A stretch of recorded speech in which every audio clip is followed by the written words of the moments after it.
ओम शांति। 13 अगस्त 2025। बाबा के महावाक्य।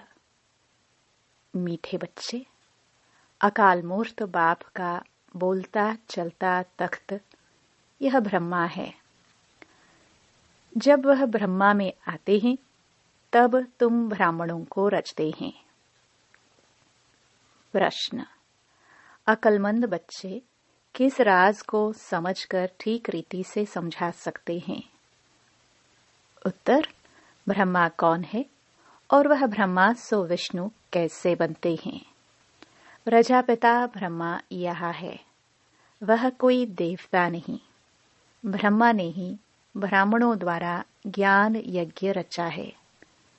यह सब राज अक्लमंद बच्चे ही समझकर समझा सकते हैं। घोड़े सवार और प्यादे तो इसमें मूंझ जाएंगे। गीत। ओम नमो शिवाय। ओम शांति। भक्ति में महिमा करते हैं एक की। महिमा तो गाते हैं ना, परंतु न उनको जानते हैं न उनके यथार्थ परिचय को जानते हैं। अगर यथार्थ महिमा जानते तो वर्णन जरूर करते। तुम बच्चे जानते हो, ऊंच ते ऊंच है भगवान, चित्र मुख्य है उनका। ब्रह्मा की संतान भी होगी ना। तुम सब ब्राह्मण ठहरे। ब्रह्मा को भी ब्राह्मण जानेंगे और कोई नहीं जानते, इसलिए मूंझते हैं। यह ब्रह्मा कैसे हो सकता? ब्रह्मा को दिखाया है सूक्ष्म वतन वासी। अब प्रजापिता सूक्ष्म वतन में हो ना सके, वहां रचना होती नहीं। इस पर तुम्हारे साथ बहुत वाद विवाद भी करते हैं। समझाना चाहिए, ब्रह्मा और ब्राह्मण है तो सही ना। जैसे क्राइस्ट से क्रिश्चियन अक्षर निकला है, बुद्ध से बौद्धि, इब्राहिम से इस्लामी, वैसे प्रजापिता ब्रह्मा से ब्राह्मण नामी ग्रामी है। आदिदेव ब्रह्मा। वास्तव में ब्रह्मा को देवता नहीं कह सकते, यह भी रॉन्ग है। ब्राह्मण जो अपने को कहलाते हैं उनसे पूछना चाहिए, ब्रह्मा कहाँ से आया? यह किसका रचना है? ब्रह्मा को किसने क्रिएट किया? कभी कोई बता ना सके, जानते ही नहीं। यह भी तुम बच्चे जानते हो। शिव बाबा का जो रथ है जिसमें प्रवेश करते हैं, यह है ही वह जो आत्मा श्री कृष्ण प्रिंस बना था। 84 जन्मों के बाद यह ब्रह्मा आकर बने हैं। जन्म पत्री का नाम तो इनका अपना अलग होगा ना, क्योंकि है तो मनुष्य ना। फिर इनमें प्रवेश करने से इनका नाम ब्रह्मा रख देते हैं। यह भी बच्चे जानते हैं, वही ब्रह्मा विष्णु का रूप है। नारायण बनते हैं ना। 84 जन्मों के अंत में भी साधारण रथ है ना। यह शरीर सब आत्माओं के रथ है। अकाल मूर्त का बोलता चलता तख्त है। सिख लोगों ने फिर वह तख्त बना दिया है, उसको अकाल तख्त कहते हैं। यह तो अकाल तख्त सब हैं। आत्माएं सब अकाल मूर्त हैं। ऊंच ते ऊंच भगवान को यह रथ तो चाहिए ना। रथ में प्रवेश हो बैठ नॉलेज देते हैं, उनको ही नॉलेजफुल कहा जाता है। रचता और रचना के आदि मध्य अंत की नॉलेज देते हैं। नॉलेजफुल का अर्थ कोई अंतर्यामी व जानी जाननहार नहीं है। सर्वव्यापी का अर्थ दूसरा है, जानी जाननहार का अर्थ दूसरा है। मनुष्य तो सबको मिलाकर जो आता है सो कहते जाते हैं। अभी तुम बच्चे जानते हो, हम सब ब्राह्मण ब्रह्मा की औलाद है। हमारा कुल सबसे ऊंच है। वो लोग देवताओं को ऊंच रखते हैं, क्योंकि सतयुग आदि में देवता हुए हैं। प्रजापिता ब्रह्मा की औलाद ब्राह्मण होते हैं। यह कोई जानते नहीं सिवाय तुम बच्चों के। उनको पता भी कैसे पड़े? जबकि ब्रह्मा को सूक्ष्म वतन में समझ लेते हैं। वह जिस्मानी ब्राह्मण अलग हैं, जो पूजा करते हैं, धामा खाते हैं। तुम तो धामा आदि नहीं खाते हो। ब्रह्मा का राज अभी अच्छी रीति समझाना पड़ता है। बोलो और बातों को छोड़ बाप जिससे पतित से पावन बनना है, पहले उनको तो याद करो, फिर यह बातें भी समझ जाएंगे। थोड़ी बात में संशय पड़ने से बाप को ही छोड़ देते हैं। पहली मुख्य बात है अलफ और बे। बाप कहते हैं मामेकम याद करो। मैं जरूर किसमें तो आऊंगा ना। उनका नाम भी होना चाहिए। उनको आकर रचता हूँ। ब्रह्मा के लिए तुमको समझाने का बहुत अकल चाहिए। प्यादे घोड़े सवार मूंझ पड़ते हैं। अवस्थानुसार समझाते हैं ना। प्रजापिता ब्रह्मा तो यहाँ है। ब्राह्मणों द्वारा ज्ञान यज्ञ रचते हैं तो जरूर ब्राह्मण ही चाहिए ना। प्रजापिता ब्रह्मा भी यहाँ चाहिए, जिससे ब्राह्मण हो। ब्राह्मण लोग कहते भी हैं हम ब्रह्मा की संतान हैं। समझते हैं परंपरा से हमारा कुल चला आता है, परंतु ब्रह्मा कब था वह पता नहीं है। अभी तुम ब्राह्मण हो। ब्राह्मण वह जो ब्रह्मा की संतान हो। वह तो बाप के ऑक्यूपेशन को जानते ही नहीं। भारत में पहले ब्राह्मण ही होते हैं। ब्राह्मणों का है ऊंच ते ऊंच कुल। वह ब्राह्मण भी समझते हैं हमारा कुल जरूर ब्रह्मा से ही निकला होगा, परंतु कैसे कब वह वर्णन नहीं कर सकते। तुम समझते हो प्रजापिता ब्रह्मा ही ब्राह्मणों को रचते हैं, जिन ब्राह्मणों को ही फिर देवता बनना है। ब्राह्मणों को आकर बाप पढ़ाते हैं। ब्राह्मणों की भी डायनास्टी है ना। ब्राह्मणों का कुल है।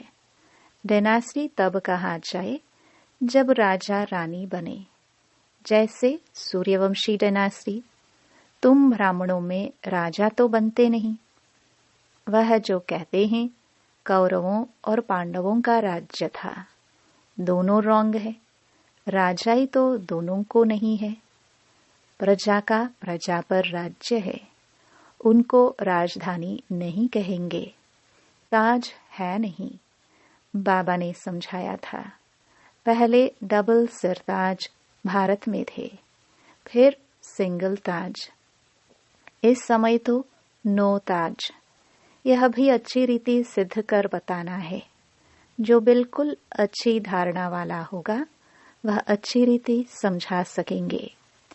ब्रह्मा पर ही जास्ती बात समझाने की होती है।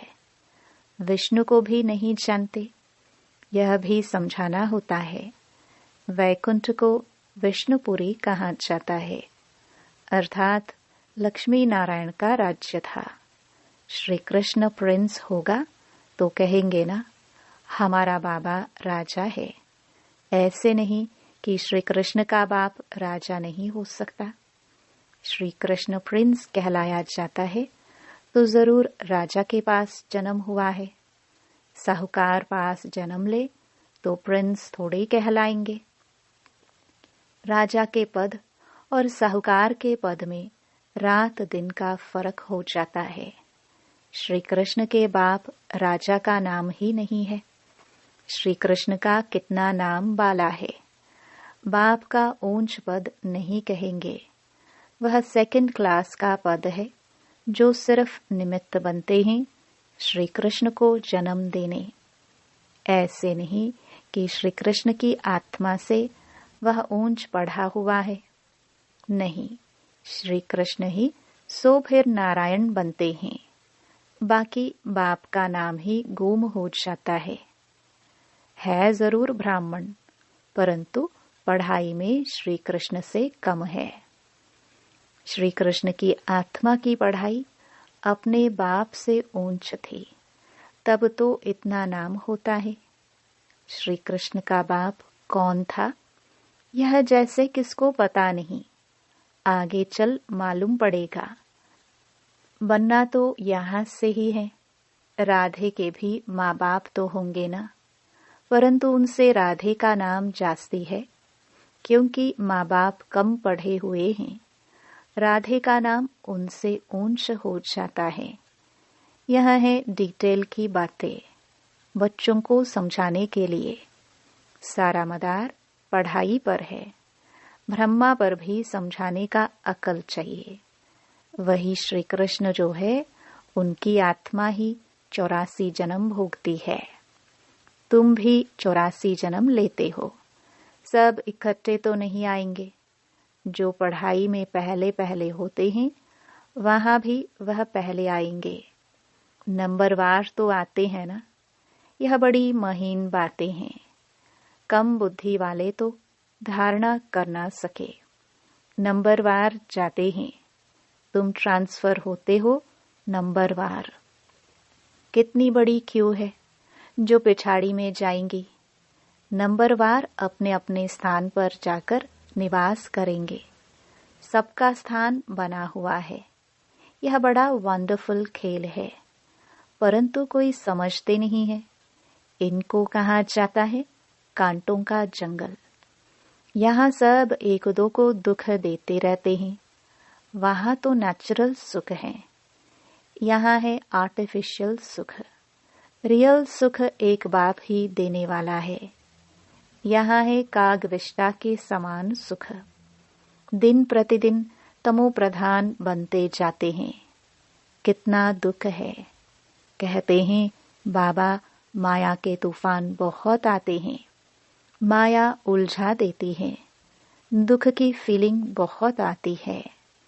सुखदाता बाप के बच्चे बनकर भी अगर दुख की फीलिंग आती है तो बाप कहते, बच्चे यह तुम्हारा बड़ा कर्म भोग है। जब बाप मिला तो दुख की फीलिंग नहीं आनी चाहिए।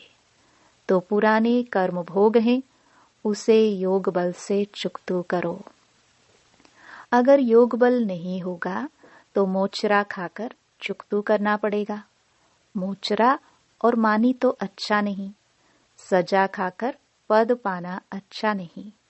पुरुषार्थ करना चाहिए, नहीं तो फिर ट्रिब्यूनल बैठती है।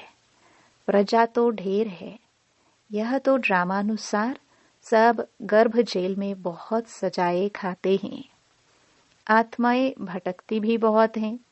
कोई कोई आत्मा बहुत नुकसान करती है।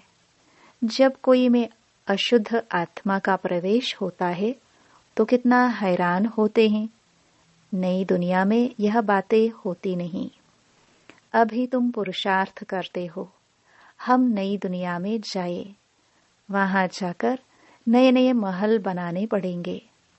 राजाओं के पास जन्म लेते हो जैसे श्री कृष्ण जन्म लेते हैं, परंतु इतने महल आदि सब पहले से थोड़े होते हैं। वह तो फिर बनाने पड़े। कौन रचते हैं? जिनके पास जन्म लेते हैं। गाया हुआ भी है, राजाओं के पास जन्म होता है। क्या होता है सो तो आगे चल देखना है। अभी थोड़े ही बाबा बताएंगे। वह फिर आर्टिफिशियल नाटक हो जाए, इसलिए बताते कुछ भी नहीं है। ड्रामा में बताने की नोंद नहीं। बाप कहते हैं मैं भी पाठधारी हूँ। आगे की बातें पहले से ही जानता होता तो बहुत कुछ बतलाता। बाबा अंतर्यामी होता तो पहले से बताता।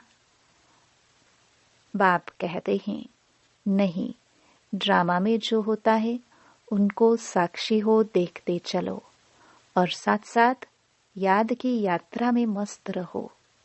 इसमें ही फेल होते हैं। ज्ञान कभी कम जास्ती नहीं होता। याद की यात्रा ही कभी कम कभी जास्ती होती है। ज्ञान तो जो मिला है सो है ही। याद की यात्रा में कभी उमंग रहता है, कभी ढीला। नीचे ऊपर यात्रा होती है। ज्ञान में तुम सीढ़ी नहीं चढ़ते। ज्ञान की यात्रा नहीं कहा जाता। यात्रा है याद की। बाप कहते हैं याद में रहने से तुम सेफ्टी में रहेंगे। देह अभिमान में आने से तुम बहुत धोखा खाते हो, विकर्म कर देते हो। काम महाशत्रु है, उनमें फेल हो पड़ते हैं। क्रोध आदि की बाबा इतनी बात नहीं करते। ज्ञान से या तो है सेकंड में जीवन मुक्ति, या तो फिर कहते सागर को स्याही बनाओ तो भी पूरा नहीं हो, या तो सिर्फ कहते हैं अलफ को याद करो। याद करना किसको कहा जाता है, यह थोड़े ही जानते हैं। बाप कहते हैं कलयुग से हमको सतयुग में ले चलो। पुरानी दुनिया में है दुख। देखते हो बरसात में कितने मकान गिरते रहते हैं, कितने डूब जाते हैं। बरसात आदि यह नेचुरल कैलामिटीज भी होंगी। यह सब अचानक होता रहेगा। कुंभकर्ण की नींद में सोए हुए हैं। विनाश के समय जागेंगे, फिर क्या कर सकेंगे, मर जाएंगे। धरती भी जोर से हिलती है। तूफान, बरसात आदि सब होता है। बॉम्ब्स भी फेंकते हैं। परंतु यहाँ एडिशन है सिविल वॉर। रक्त की नदियां गाई हुई हैं। यहाँ मारामारी होती है। एक दो पर केस करते रहते हैं। 100 लड़ेंगे भी जरूर। सब है निधन के, तुम हो धनी के। कोई लड़ाई आदि तुमको नहीं करनी है। ब्राह्मण बनने से तुम धनी के बन गए। धनी बाप को या पति को कहते हैं। शिव बाबा तो पतियों का पति है। सगाई हो जाती है तो फिर कहते हैं हम ऐसे पति के साथ कब मिलेंगी। आत्माएं कहती हैं शिव बाबा हमारी तो आपसे सगाई हो गई, अब आपसे हम मिले कैसे। कोई तो सच लिखते हैं, कोई तो बहुत छिपाते हैं।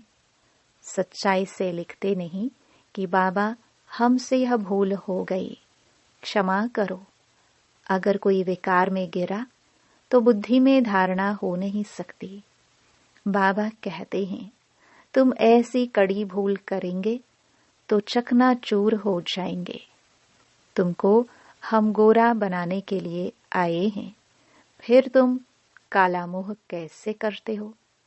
भल स्वर्ग में आएंगे, पाई पैसे का पद पाएंगे। राजधानी स्थापन हो रही है ना। कोई तो हार खाकर जन्म जन्मांतर पद भ्रष्ट हो जाते हैं। कहेंगे बाप से तुम यह पद पाने आए हो। बाप इतना ऊंच बने, हम बच्चे फिर प्रजा थोड़े बनेंगे। बाप गद्दी पर हो और बच्चा दास दासी बने, कितनी लज्जा की बात है। पिछाड़ी में तुमको सब साक्षात्कार होंगे, फिर बहुत पछताएंगे नाहिक ऐसा किया। सन्यासी भी ब्रह्मचर्य में रहते हैं तो विकारी सब उनको माथा टेकते हैं। पवित्रता का मान है, किसकी तकदीर में नहीं है तो बाप आकर पढ़ाते, फिर भी गफलत करते रहते हैं, याद ही नहीं करते, बहुत विकर्म बन जाते हैं। तुम बच्चों पर अब है बृहस्पति की दशा, इससे ऊंच दशा और कोई होती नहीं। दशाएं चक्कर लगाती रहती हैं तुम बच्चों पर। अच्छा, मीठे मीठे सिखिला दे बच्चों प्रति माता पिता बाप दादा का याद प्यार और गुड मॉर्निंग। रूहानी बाप की रूहानी बच्चों को नमस्ते। धारणा के लिए मुख्य सार। पहला, इस ड्रामा की हर सीन को साक्षी होकर देखना है। एक बाप की याद में मस्त रहना है। याद की यात्रा में कभी उमंग कम न हो। दूसरा, पढ़ाई में कभी गफलत नहीं करना। अपनी ऊंच तकदीर बनाने के लिए पवित्र जरूर बनना है। हार खाकर जन्म जन्मांतर के लिए पद भ्रष्ट नहीं करना है। वरदान, सच्ची सेवा द्वारा अविनाशी अलौकिक खुशी के सागर में लहराने वाली खुश नसीब आत्मा भव। जो बच्चे सेवाओं में बाप दादा और निमित्त बड़ों के स्नेह की दुआएं प्राप्त करते हैं, उन्हें अंदर से अलौकिक आत्मिक खुशी का अनुभव होता है। वे सेवाओं द्वारा आंतरिक खुशी, रूहानी मौज, बेहद की प्राप्ति का अनुभव करते हुए सदा खुशी के सागर में लहराते रहते हैं। सच्ची सेवा, सर्व का स्नेह, सर्व द्वारा अविनाशी सम्मान और खुशी की दुआएं प्राप्त होने की खुश नसीबी के श्रेष्ठ भाग्य का अनुभव कराती है। जो सदा खुश हैं वही खुश नसीब हैं। स्लोगन: सदा हर्षित व आकर्षण मूर्त बनने के लिए संतुष्ट मणि बनो। अव्यक्त इशारे: सहज योगी बनना है तो परमात्म प्यार के अनुभवी बनो। कर्म में, वाणी में, संपर्क व संबंध में लव और स्मृति व स्थिति में लवलीन रहना है। जो जितना लवली होगा वह उतना ही लवलीन रह सकता है। इस लवलीन स्थिति को मनुष्य आत्माओं ने लीन की अवस्था कह दिया है। बाप में लव खत्म करके सिर्फ लीन शब्द को पकड़ लिया है। आप बच्चे बाप के लव में लवलीन रहेंगे तो औरों को भी सहज आप समान व बाप समान बना सकेंगे। ओम शांति।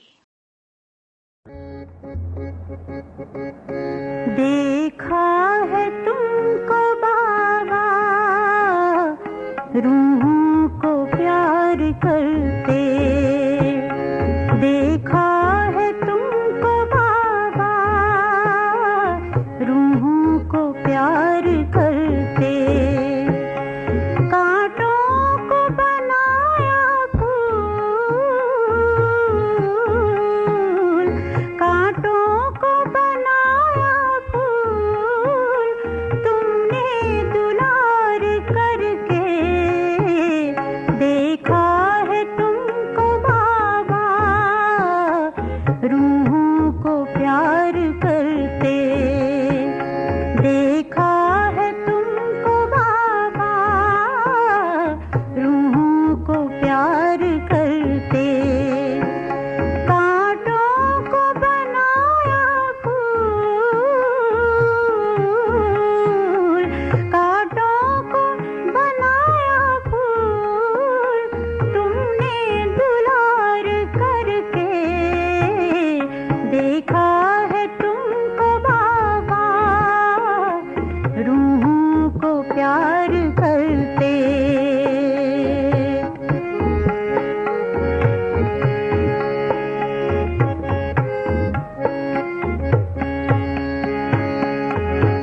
ज्ञान का पंख लगाकर उड़ना सिखाते देखा, ज्ञान का पंख लगाकर उड़ना सिखाते देखा।